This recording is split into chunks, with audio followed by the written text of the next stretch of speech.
টিকে দাঁড়ায়। তোর জন্য এখানে দাঁড়া, আমি আস্তে আস্তে হাঁটতে পারবো না। তুই হেলা কই গেলি? ওই বেড়া।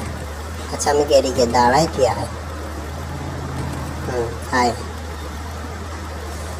আমারে ওই হালাই বলছে চান্দা তুলবে পার্কের এদিকে কোন দিকে নাকি। আমি তো ভাবছি যে মনে হয় পার্কের বাইরে তুলবে। এখন দেখি তো আসে না অনেকক্ষণ ধরে। এখন যাইতে যাই দেখে দিতে চান্দুর দোকানে দাঁড়িয়ে আসছে, ওইটা পার্কের ভিতরে। চটফটি রান্না। কিরে কাকু, চান্দা দিবা না নাকি তোমার দোকান উঠাই নিয়ে যাবো?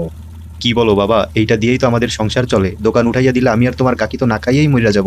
তুমি মরো না বাঁচো তা দেখার আমার টাইম নাই। তুমি চান্দা দাও নাইলে ভাগো। ঠিক আছে বাবা, কিছুদিন পরে আইসা তোমার টাকাটা নিয়ে যাইও। যাকে ও চান্দা দিবে বলছে, এখন আরেকজনের কাছে যাবে বন্ধু, ওর পিছিয়ে পিছিয়ে যাই।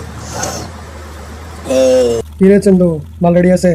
হ্যাঁ ভাই, আপনার অপেক্ষায় ছিলাম। ঠিক আছে ঠিক আছে, জলদি দে। এই যে লন। জলদি যা, এটা মাছ বাজারে দিয়ে আয়, কেউ যেন তোরে না দেখে। এখন প্যাকেটটা ডেলিভারি দিয়ে আসতে হবে, যাই ডেলিভারি দিয়ে আসি। শালা চান্দা তো উঠলো না। আয় হ্যাঁ, বললাম না মোটর সাইকেল নতুন নতুন চালানো শিখছি তো, তাই এরকম। যাকে এ আবার মনে বাড়ি খেয়ে এই আহা। আচ্ছা আরো 500 মিটার দূরে গিয়ে ডেলিভারি দিয়ে আসতে হবে। যাই ডেলিভারি দিতে 400 মিটার বাকি। আর এখন কিন্তু সুন্দর চালাচ্ছি দেখেন। এই আবার ওরা মেরে দিচ্ছি আমি। আসলে আর 200 মিটার বাকি।